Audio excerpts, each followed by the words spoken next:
All right. Welcome, welcome, welcome. It's July 5th.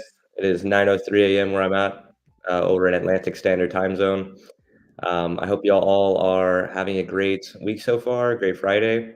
Welcome to Coffee with Ryan. I'm not sure which one we're on at this point. We've been doing it for quite a while, but we're continuing on down the legacy of going through, figuring out what's going on in the serverless community, and also talking about some different interesting topics. So one core thing is that if you have any questions or comments, or you want to jump in at some point, definitely feel free, and we can keep going from there. All right. Um, I was saying in the pre-show, I was trying to get my hair to sit properly, but I've been growing my hair out. It's one of the interesting things, it's like as you get older, you're like, okay, I've got some receding hairline happening, so on both sides actually. So it's like, okay, do I try to grow my hair out and potentially reveal that fact more, especially if it's windy, or do I just go, to pretty much bald or almost bald? And I've flip flopped quite a bit, but in the past, I think 6 7 months, about a year, I decided, maybe this is my last hurrah. I'm gonna grow my hair out as long as I can get it. Maybe not as long as I can get it, but definitely enough to be able to pull it back. I think if you guys know the man bun sort of thing, when I when I first saw the man bun come up in like professional soccer, I was like, you know what, that's what I want. And it's been like probably 10 years or something, and I was never able to get close to it because you need a lot of hair, obviously. And now I would say I'm probably within 3 months maybe of being able to pull it back, which is great. And then I'll get to live out my childhood dream of having a man bun. And from there, who knows? I might keep it. I might let it go. I don't know. Um, See, this is a problem that, or I guess not a problem. This is something I don't have. Um, I'm happy that you can get your hair as long as you can, and Jonathan too. Jonathan, our head of marketing, has both of y'all have amazing hair. What's the longest your hair has been? I don't know if this is to me or Paul in the chat, but from my end, I think that I'm almost there, to be honest. Maybe this is the longest I've ever had my hair. Yeah.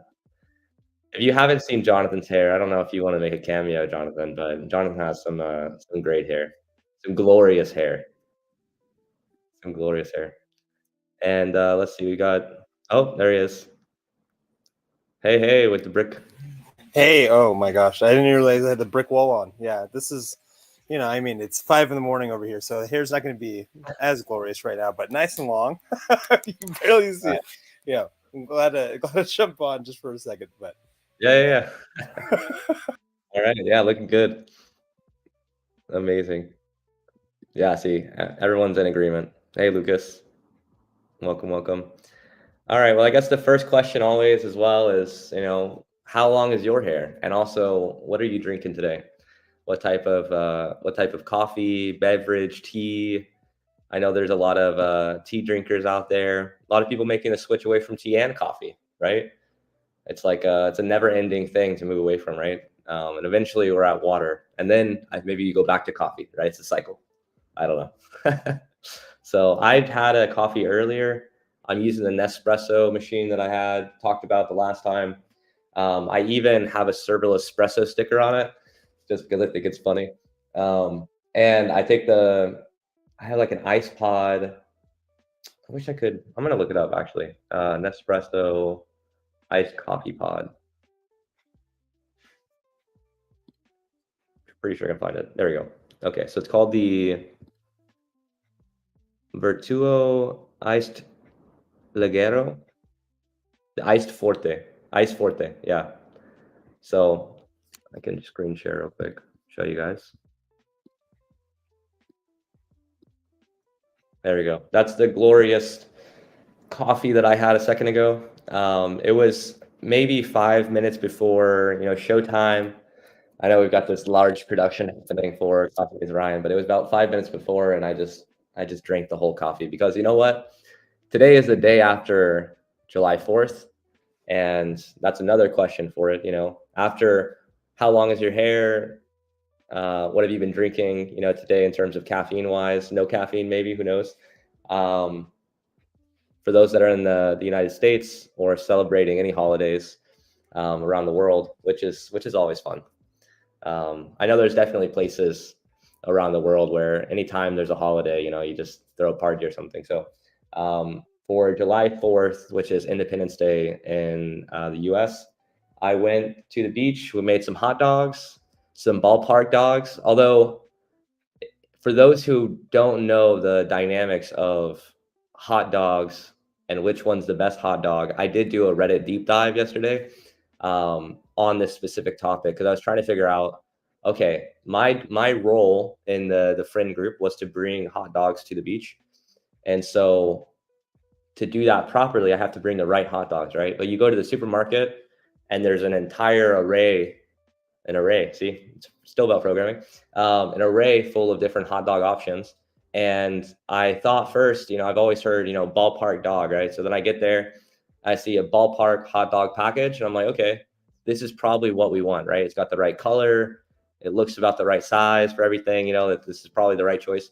And then I Google it, and they're basically like, if you go with ballpark dogs, you're basically, that's only for kids. And I was like, well, I don't want to. This is an adult barbecue, on the beach, not a kid barbecue. So they said Nathan's though. So I looked at. We tried to go through all the different hot dog options. There's about like 7 or 8, and then finally I saw the Nathan's hot dogs, and they have all these different types. Skinless all beef, skinless 50% beef, 50% chicken. There might have even been a Nathan's turkey dog. What do you choose in this entire ocean of hot dog choices? And so eventually I went with the Nathan's 100% beef, and I'll tell you this, it was the best decision that I made yesterday in terms of July 4th celebration. So what I would say is, if anybody is see, we even have somebody confirming this. This is our resident chef here at Serverless Guru, Mr. Paulton Jr., also host of the Talking Serverless podcast, reconfirming the Nathan's choice for the all beef. And let's see, what toppings do we have here? We've got relish, we've got ketchup, we've got yellow mustard, diced onions. That's a nice setup. I'll tell you about the hot dog that I had yesterday. Pull it up. So they have hot dog carts around Puerto Rico, and this is pretty much, this is going to be the blurriest photo ever, but this is what I had.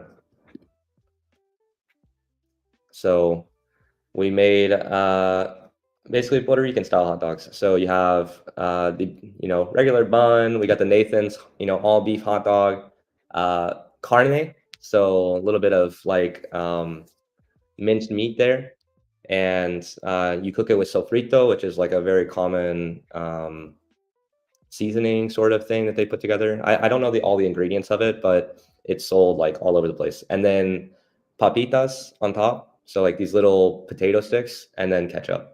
So super good. And also we had some onions as well, also cooked in sofrito, which was really good. So that was my cross blend, and it's super delicious, and you can pretty much find that almost anywhere in Puerto Rico. So if you end up visiting the island, then you can basically go to any food cart and find one of these cool hot dogs. But really great, especially cooking on the beach. Some Ziploc bags and some beers, all that stuff, and then just a good time. Let's see. I've sold hundreds of Nathan's. I mean, they're good hot dogs. Actually, the first thing that happened after we made them is one of my friends went, "Wow, that's a good hot dog." And I was like, Reddit came through. Sometimes Reddit doesn't come through. Most of the time it does. Very rare when it doesn't, but it came through. Long time no see. Good barbecue. You guys are making me hungry. There's nothing, the best barbecues that I've been to have been in Brazil.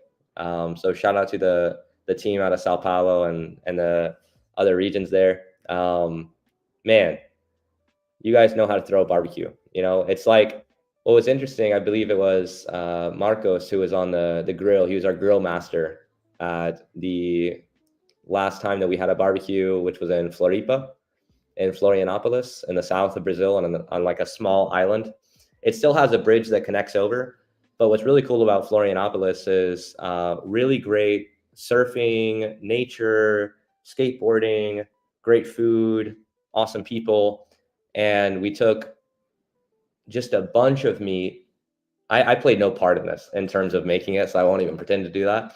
But Marcos and the rest of the Brazilian team basically prepared this feast of food with everything from like pão de queijo, which is like cheese bread, and just meat after meat after meat with like I believe limited seasoning at all.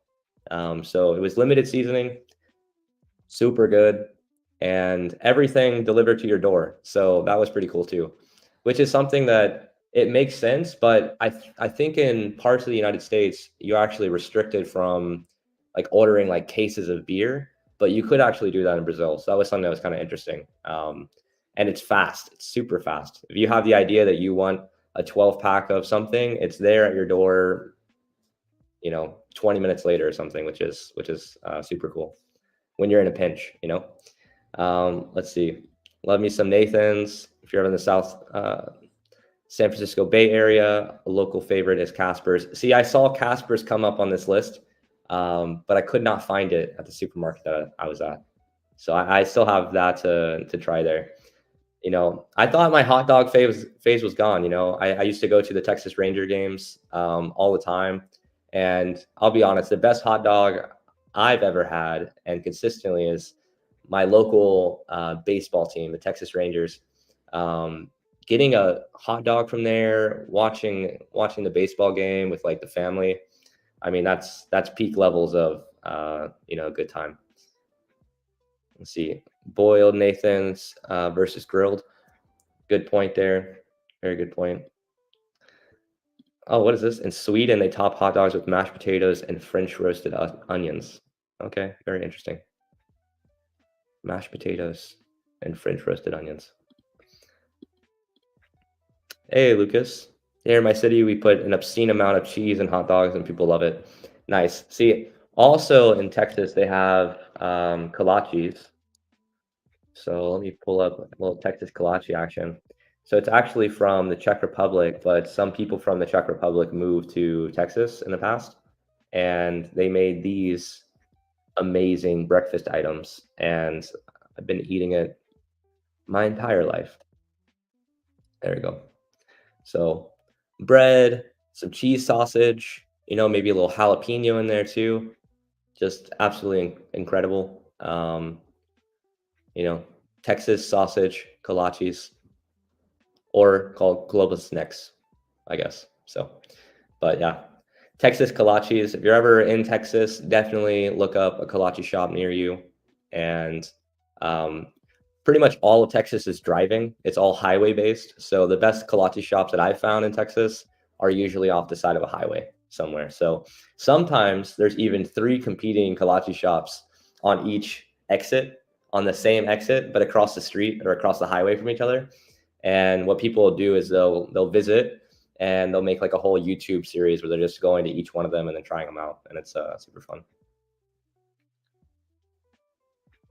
I like the Western bow. Yeah, that's funny. It's true. It's true. Some people that love kolaches don't like bows. They don't like the bread of it, which I don't understand. All right. Hey, Lucas, I think mozzarella, but any kind of cheese melt is good. There we go. See, we're not picky about cheeses. We'll eat anything, All right, let's see. Okay, so that's 4th of July. Super fun. Got to see some friends that I haven't seen for a long time.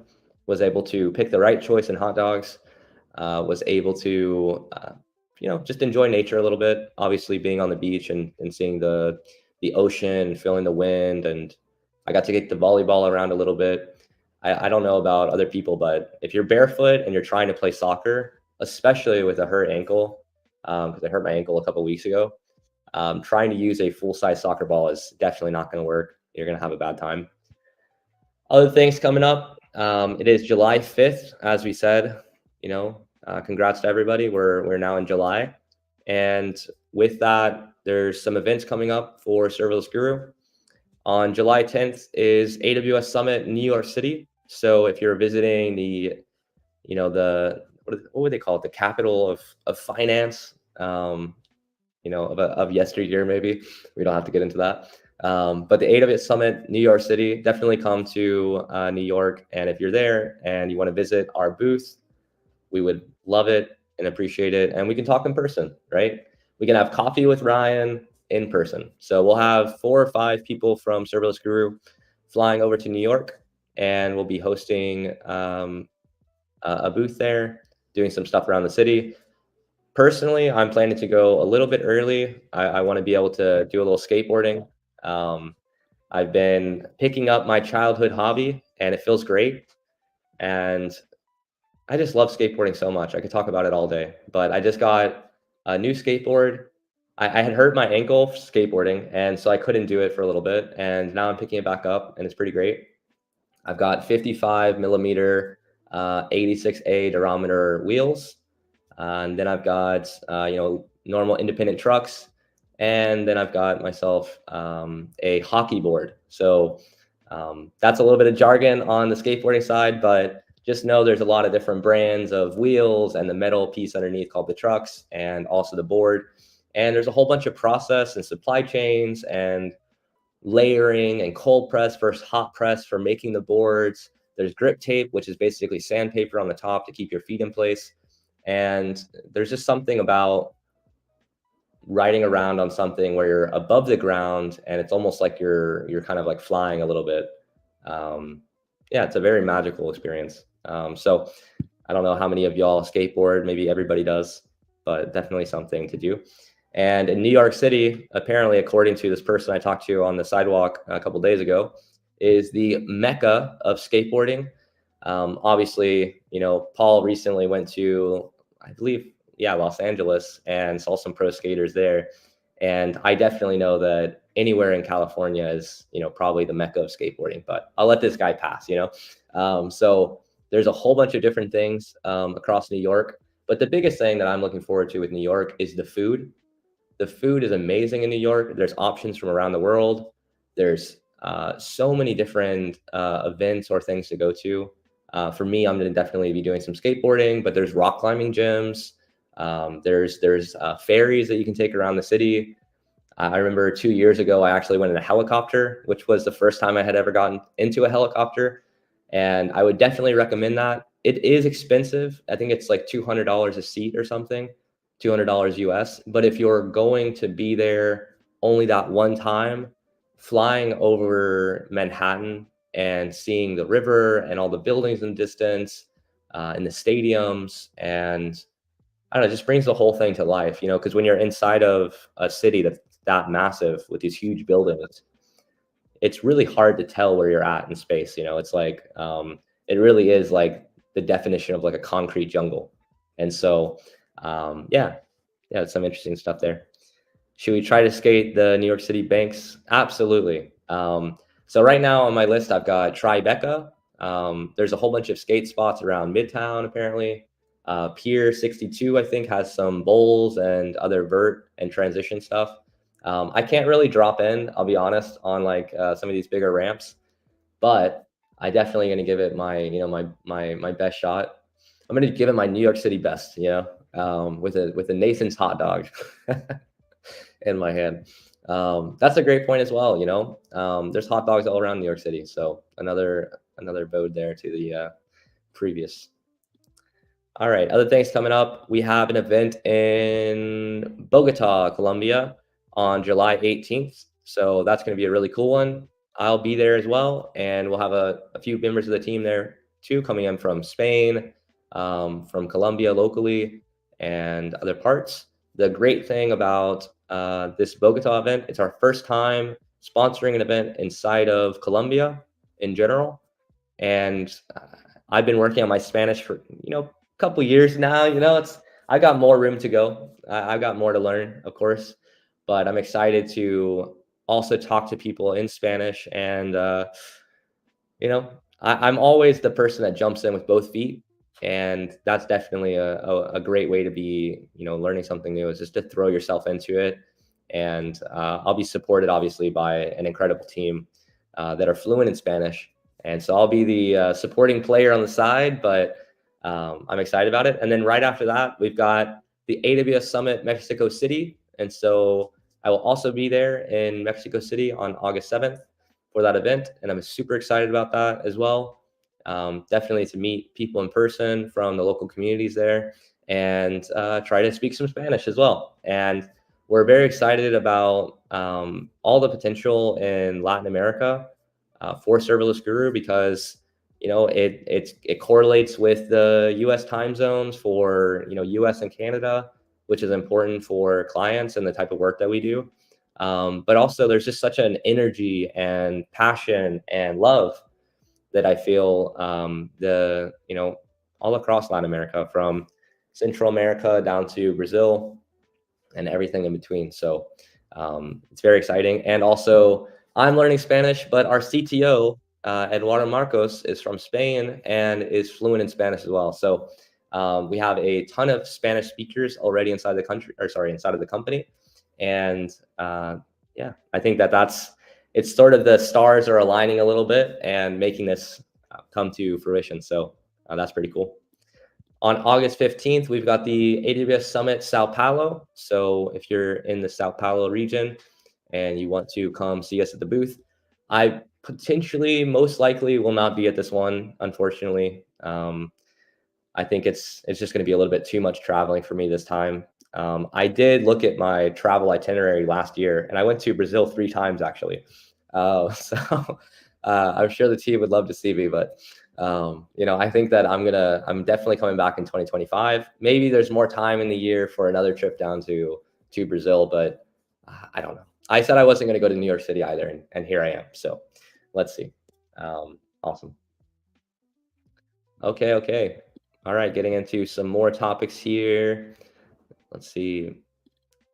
All right, so this is a big pressing topic, huge pressing topic, which is infrastructure as code, as always, and which selection you prefer and which selection makes sense, right? We have a lot of different options. Going into the past, when building serverless applications on AWS, the go-to for me was always Serverless Framework. And I had been building with Serverless Framework for a really long time. I wrote articles in Serverless Framework. I made courses. I made products that generated Serverless Framework, right? Other options came onto the market as well. AWS SAM, which is a serverless application model, and they expanded out some of the ability to make it easier to build serverless applications, but using a lot of the concepts from CloudFormation.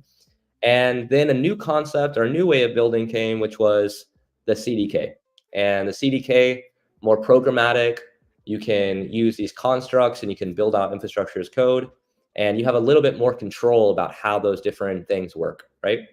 And then you can write that infrastructure as code in pretty much any programming language you want. So that's a benefit that people talk about because the developers themselves don't have to relearn a new way or a new programming language or anything else to be able to operate within CDK. And then on the other side, you have the CloudFormation, you have AWS SAM, you have Serverless Framework, and they're all sort of following a similar structure where it's like a static sort of language. So you're following the guidelines and the guardrails of that infrastructure as code to be able to build out all your databases and your APIs and your Lambda functions and everything else and your queues. And so there's kind of 2 camps now, really like blowing up, and this has been the case for multiple years now. And definitely I'm excited about the CDK front. So I think that I've always been a fan of the static side of infrastructure as code building, just because also that's how I started. So I'm a little bit biased by my own experience. If somebody asked me to build an AppSync or GraphQL API on AWS or a REST API and connect it to a database and build some ETL workloads with like Lambda functions and all this stuff, I can build all that really, really fast with things like Serverless Framework.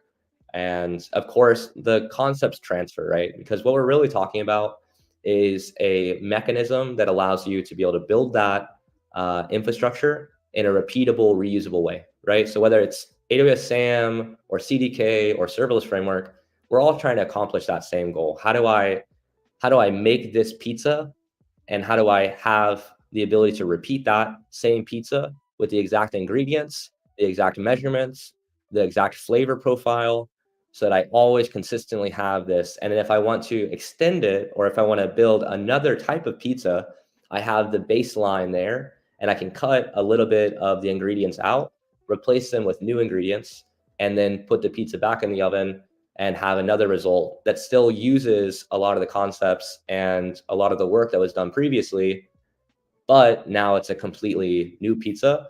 And maybe because of the scalability of infrastructure as code, I've got many different pizza restaurants spread out across the world, and they're all reusing that same structure. So the power of infrastructure as code, undeniable. The method in which we use to actually build these things, that's what's normally up for discussion. So I'd love to hear from you guys. What do you think about infrastructure as code, AWS SAM, CDK? How are you leading with some of the stuff with serverless framework? And yeah, I'd love to open up the dialogue. Okay, we've got Paul here. Microservices is like being able to swap toppings on a pizza without changing the bake time. 100%. 100%. Great analogy. Great analogy. I'm gonna look up as well some of the serverless stuff happening in the Twitter sphere, or the X sphere now. Let's see.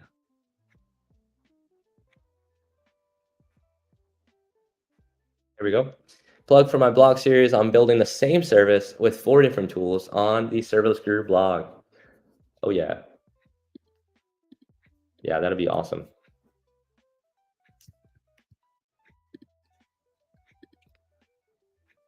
Do you have a link for that, Paul, or is this in the works?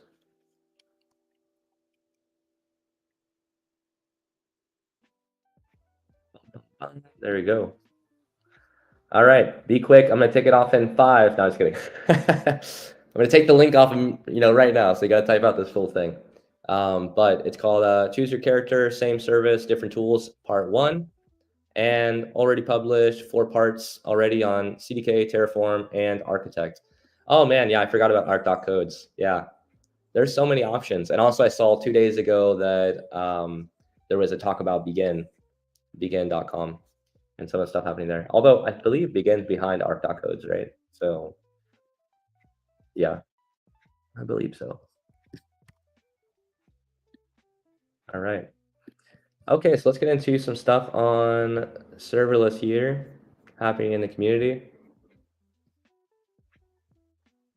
Let me screen share. And let's see what we find.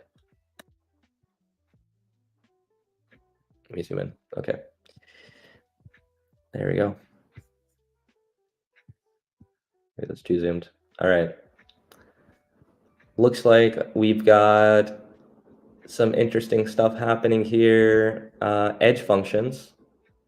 So not necessarily, I don't know who the product is with Midday AI, and I'm not sure about the user stats or any of the other information, but it is interesting to see that edge functions are being leveraged here by Vercel. So that's the equivalent of running Lambdas, but with some other baked in tools there by Vercel. So normally when I've thought about Vercel in the past, I've thought about things like the front end hosting, but I really hadn't considered as much the more serverless compute offerings that they have. So if anybody's used Vercel's edge-based functions there, edge functions, definitely share it in the chat. I'd love to hear your experience. All right, some other stuff, refactoring from serverless, or not refactoring from serverless, refactoring to serverless, from application to automation. Anyone there? From Luca here. Serverless technologies not only minimize the time that builders spend managing infrastructure, they also help builders reduce the amount of application code they need to write. Okay, so cool thing here with this article here from Luca. And to extend on this as well, I completely agree. I think that one way that people described code previously around serverless development is that code is a liability. And what that looks like in practice is that anything that you write, you own, right? So, and it's the same thing in other parts of our life, right? Let me think of an example. What would be something that we get and then now we own it? Let's say a car, right? So that car, it works. I guess this would be as if we were building our own car. Obviously, that would be a much bigger liability, but I'll just stick to code. So with the code, what are the responsibilities that we have when we write any code at all? Well, we have the performance of it, we have the security of it, we have all the supporting layers that it interacts with. We have the long-term maintenance, we have the deployments of it, we have the testing of it. And as the libraries that we use to build that code become out of date in a year or a year and a half or 2 years or 3 years, we now have updates to it. And the people that wrote that code may no longer be at the company. And the documentation of that code may not be very well done. And the integrations for that may not be mapped out in proper architecture diagrams, which then means multiple years later, someone's having a really bad day / week / month trying to put all that spaghetti pieces back together. So it's very important to think about it that way, that any code at all is a liability, so that you take it seriously, the idea that later somebody's going to have to pick this up and try to understand what all of this means. And the better that you're able to lay that out and think about the future state of things, you may even come to the conclusion that sometimes you don't need code in that specific scenario. What would that look like, right? I'm not selling a no-code platform or something, right, where it's like a bunch of clicking around, but obviously that can still work in different cases. One example of that would be Webflow. So if you had a customer that came to you and they asked you, hey, Ryan, we're trying to launch this new product and it's a new vacuum cleaner. It's going to completely change the market, but we don't have a website. We need a website. And then I would ask them, okay, do you have a developer? And they said, no. Okay. Do you have anybody that knows something about coding? Oh, yes. Our CTO has some information about coding. They've done a little bit of it and in the past. However, their time is split working on more of the physical hardware side of our vacuum cleaner, and we just really don't have any time for this. But he does understand some of the core components of HTML, CSS, etc., and how that stuff works. Okay, great.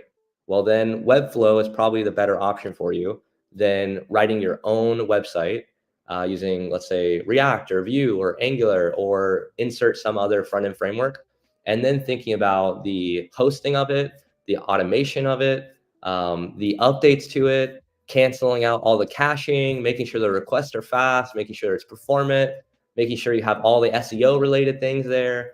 And there's frameworks that make that process easier, but you take on so much extra work and so much extra headaches when you're building stuff yourself like that, when your core demand of the business doesn't need it yet, right? So there's kind of the same way that we think about serverless first in terms of, hey, I'm going to build something.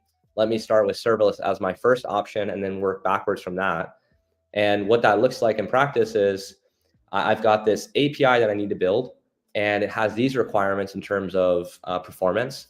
Well, okay, I'm going to start with a AWS Lambda function with API gateway.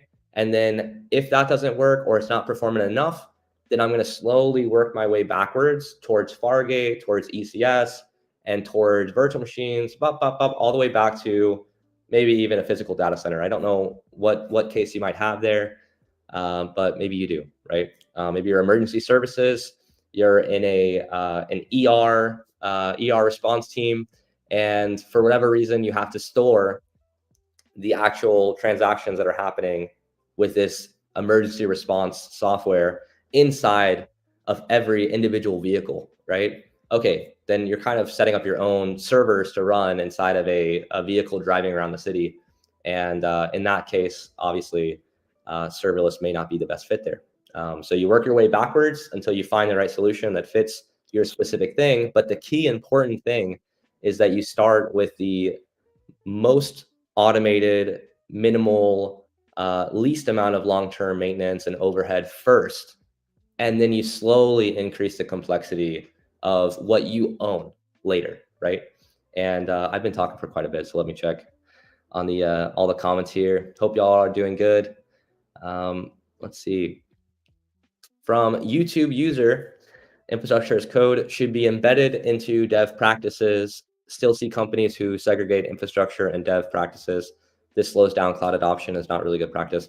I completely agree with you. Let me just reread the part about segregating infrastructure and dev practices. Yeah, I mean, when we think about, if I'm speaking to what you're saying properly, we're talking about the silos that get created between the different departments of people. And these silos are really, I want to say dangerous, but dangerous is not the right word because, we're building software. It's not life or death. Sometimes it is if you're the emergency response team, but I don't want to be too dramatic on that.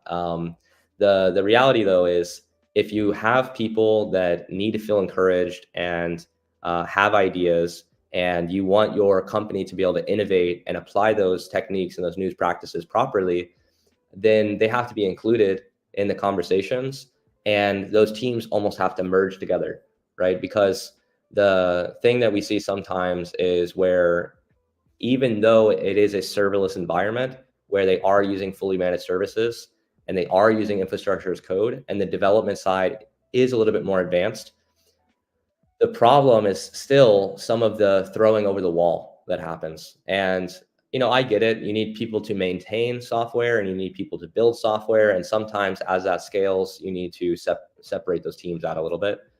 However, the disconnect a lot of times just comes down to communication. You might have a team that is maintaining it, but doesn't or wasn't involved in the development of it. And the documentation, handoff process, all these things isn't that great. And as that happens, you just see initial headaches and you see long-term headaches happen later, right? So one thing that I think is very important from, I believe it was from Google, is that if you write it, you run it. And I always like that in terms of the SRE side of things with the site reliability engineering. Because if you're building it, if you're the one writing it, then you should have at least the initial responsibility of running that. And if there's problems, you should know it, and it shouldn't just be thrown over a wall to another team or another set of developers for them to then struggle or have your stuff be low quality.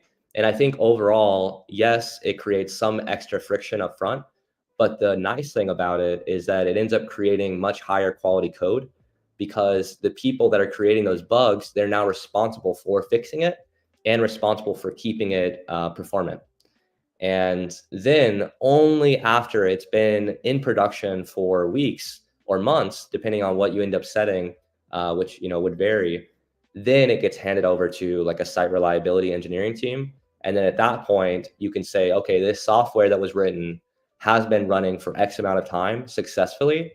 And now somebody else external can kind of maintain it and make sure to watch it. But then you have requirements as well when you make that handoff between the developer that did it and the site reliability engineering team, or whatever, insert the team name that you want to use there for this specific role. That is probably going to give you the best way of being able to build software, launch it in production. If a problem happens, be able to respond to it very quickly, and on and on. But obviously, that's in an ideal world where everybody's in the same time zone and the customers of the product are in the same time zone as the developers. So when the product, a lot of times this happens where the development team is not in the time zone of the customer. And what can end up taking place is that if there's not good processes during that handoff, the new stuff that goes into production that was written by the team that's potentially not matching like one-to-one with the time zone of the customer, or not flexible to be in it completely, the problem arises. But then there's a delay between understanding what the problem is and then actually fixing the problem, and that can end up creating all these downstream problems. So normally when people think about time zone incompatibility, they're kind of thinking about the developers working with project managers and other developers that may be on site, or maybe it's a US based company. Most of the people are in the US, and you have some people that are based out of Europe or somewhere else. And so then that crossover happens where a problem takes place, and the team that's trying to troubleshoot it and understand it, they can't access the person that actually has that domain knowledge, and that ends up creating a much larger delay.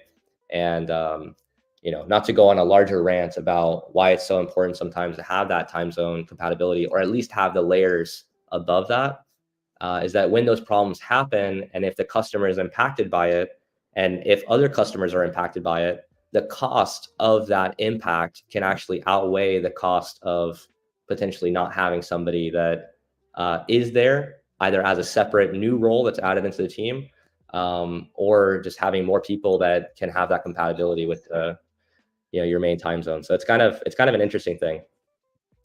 Let's see. All right. There we go, Fawn. Ryan endorses AWS CDK. It's been a do I endorse it?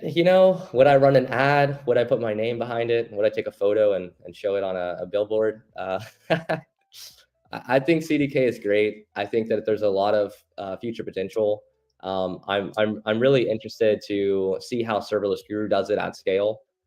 So we've been doing CDK for a while, but we haven't really expanded that out across the entire Serverless Guru organization.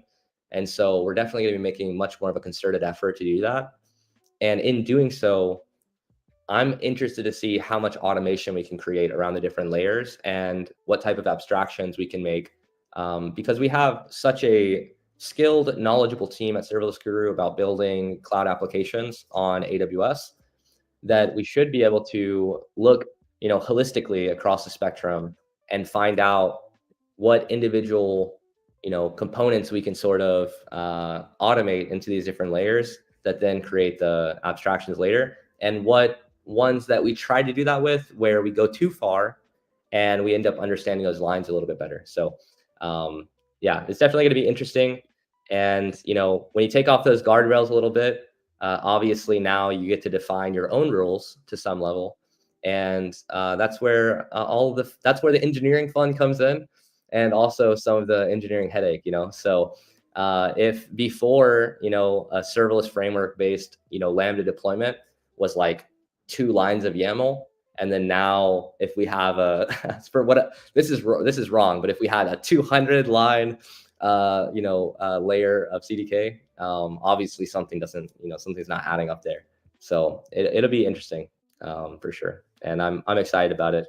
I think CDK represents a new way of building, and also kind of an unexplored area. So I think whenever things like this happen, there's a lot of different insights that we can get to help us understand the entire building process better, and then be able to create more tooling and automation, on and on and on. So yeah, definitely excited about CDK.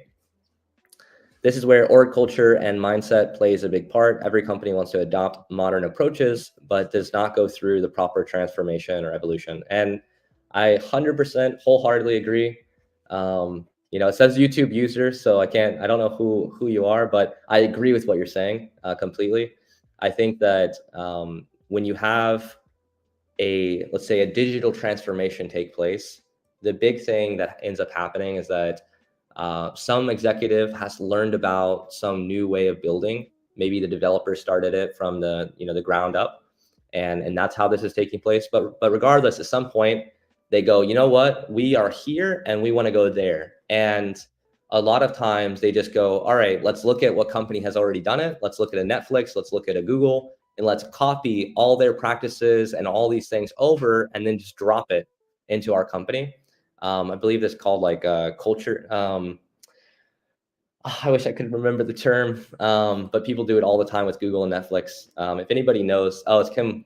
Okay, well, that makes sense. So when people copy that culture over from another company without going through all the foundational steps, it ends up creating this scenario where they have all these practices that they don't understand, and they're trying to apply those into their day-to-day operations.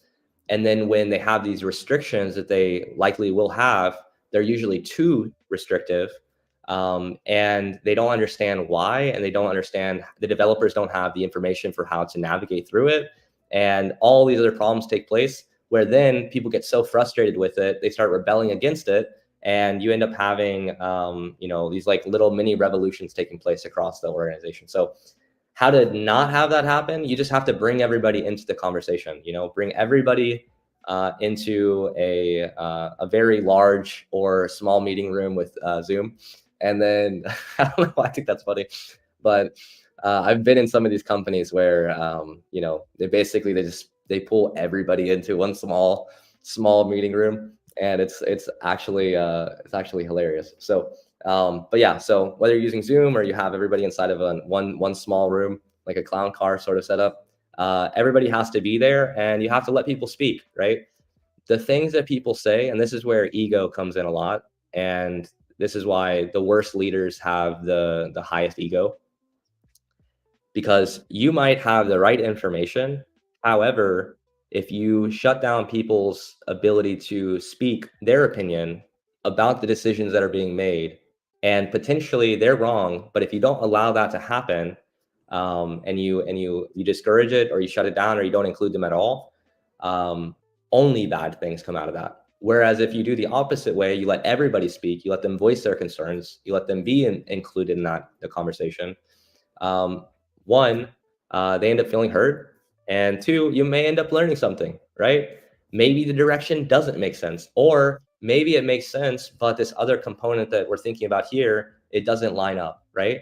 And maybe there's an alternative to that. And I think too often it ends up starting off very bad initially, because they learn about some new technique, they apply it across the board, they enforce all these restrictions, they don't include people into the conversation, problems arise, and then finger pointing and blame game begins happening. And then the organization starts basically saying, you know what, we've got the wrong team, and we have to completely remove the existing team, and we have to start over from scratch. And that's what the problem is. The problem is the team, and I've heard them talk about this with toxic executives, where the toxic executives that are actually not good at their jobs, but it's really hard to know that. So I can't remember where I was learning this from, but there's basically a lag time between when a new executive joins a company, and we're talking about like large companies here. So let's say it's a new CTO, or a new COO, or a new CIO, or insert CXO, and the time between when they start to when you start revealing, like, hey, that initiative that you talked about is not like moving at the pace that you said it was, to then the excuse cycle. So the cycle of, oh, well, that's this reason, it's our technology. Okay, so we need to build a whole technology team. Oh, well, we failed on the technology delivery side. Oh, well, that's a team problem, we need a new team, right? And so that entire cycle of changes that happens, I think it's about like 2 years. Usually that's how long it takes to be able to recognize and replace an executive at that level, just because there's always another thing that could be the root cause of it. And I think that's why it's so important to eliminate some of those barriers, because of barriers between communication, how that flows across the company. Because to be honest, if something like, let's just use Serverless Guru, because I can play a direct role in that, at least. If something is happening at Serverless Guru at the day-to-day interaction with one of our clients, and it doesn't make sense, I would love to know about that immediately, right? I would love to be able to see that, have insight into it, be able to tackle it as a real problem, and resolve it. Because if it happens once, it'll happen again, and if we don't take it seriously, then what are we really saying at that point, right? So yeah, 100%. Empowerment.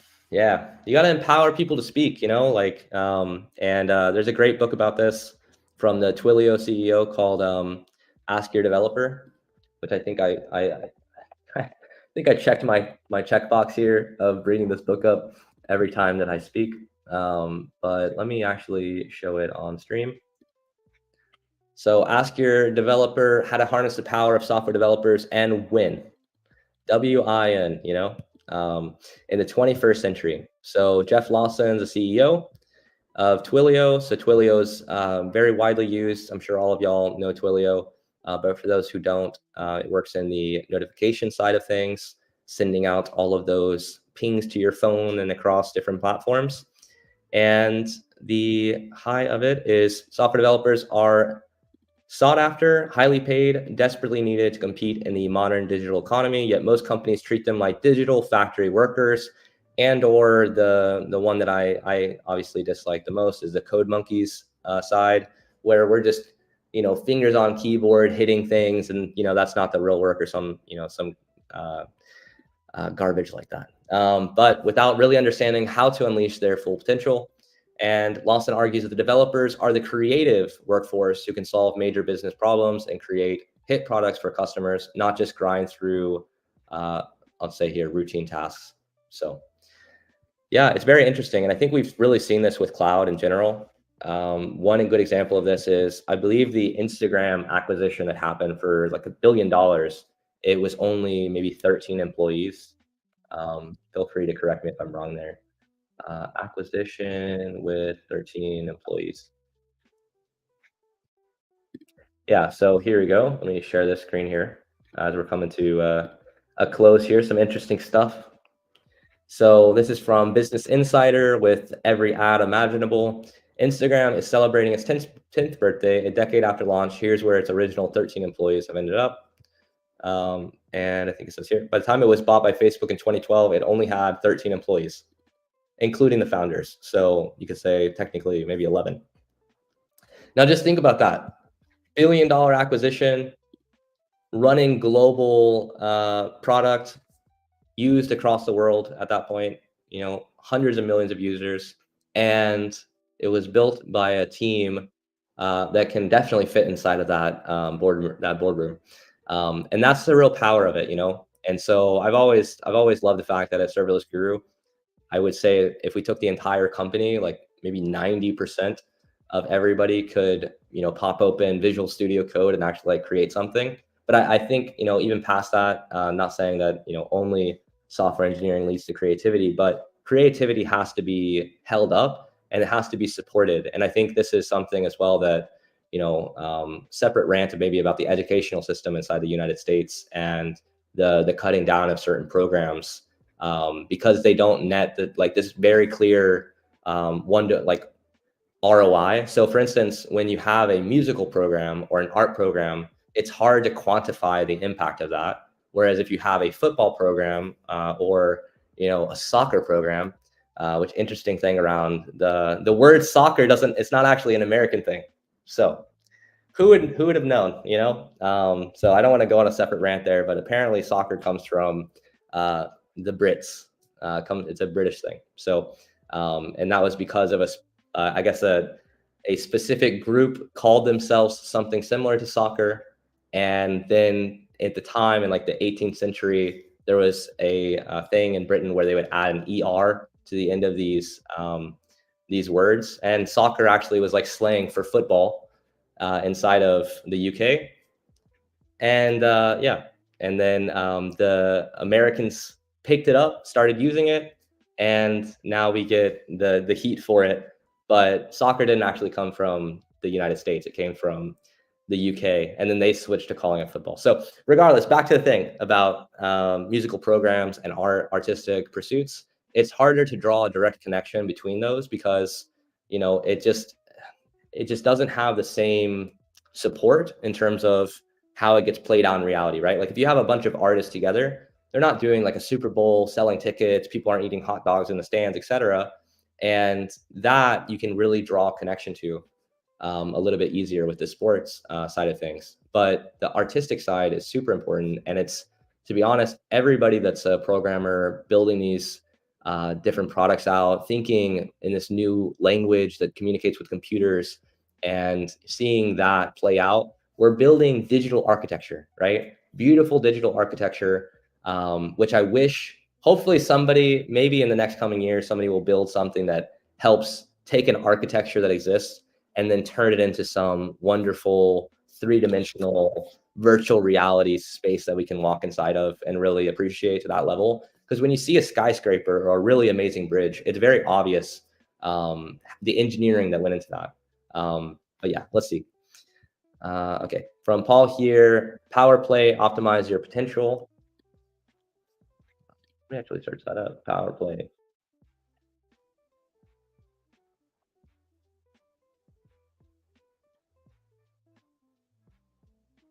The Power of Play. Did I say power play?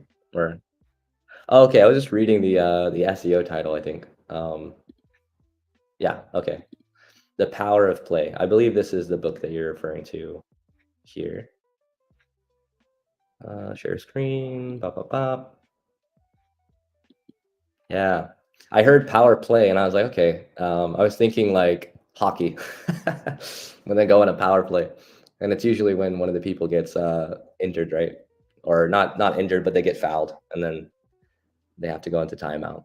The Power of Play. Yeah. I bet this book is amazing. I haven't read it yet. I definitely want to watch it or sorry, read it. The big thing that I found is going back to the skateboarding side or just any hobbies like rock climbing or anything else.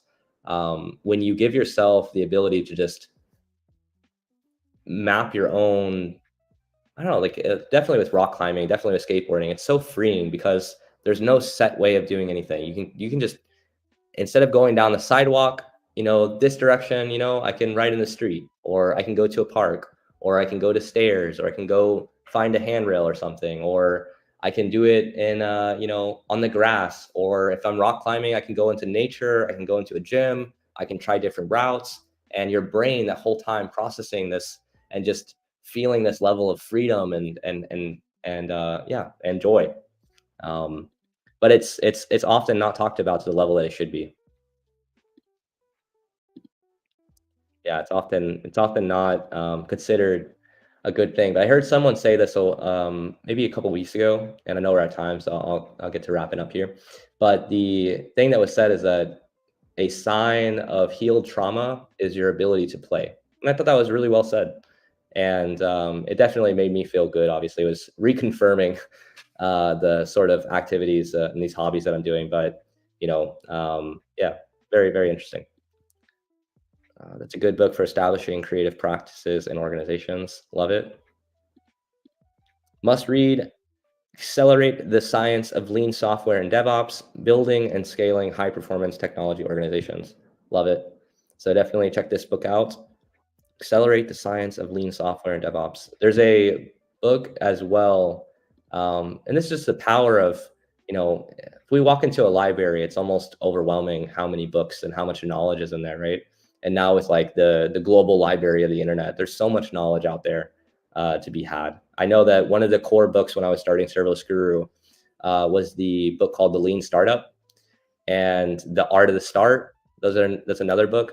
And it's basically any time that I go through something in my own life, I normally try to reach for some book that represents it. And without a doubt, without fail, every single time that I've done that, I've always learned something new, and it's just a beautiful thing. With the title that long, it's bound to be good. 100%. 100%. Here we go. Just like soccer, Britishers brought cricket in India. Then India adopted more than that than others, and won the ICC T20 World Cup last week. Let's go. There we go. Shout out to all those folks in India celebrating the cricket championships, and sounds like dominating the UK. So and to all the people from the UK watching, I'm sorry. It happens to the best of us. It's a cycle. So, all right. Got to run. It was great having coffee. Yep, absolutely, Jonathan. All right. Well, that wraps it up. Happy Friday, everybody. July 5th. And I hope that you all have great weekends. And with that, that's it. Come to a close. One thing that I was told last week that I didn't do is make sure to like and subscribe. There you go. Now at least Tyler from our side is going to be happy that I said it. So, and potentially, I think the YouTube button kind of lit up or something. So that's very cool. If you guys have any information that you want to talk about next time, the next one of these will probably happen in 2 weeks from now. Drop it on Twitter, send a DM. If you want to join me on stream, definitely send us a message about that and we can make it happen. The goal of doing these is just to connect with everybody and talk about different topics in the space and hopefully learn some new stuff at the same time. So with that, appreciate everybody's time and I'll see you next time. All right. Bye, everybody.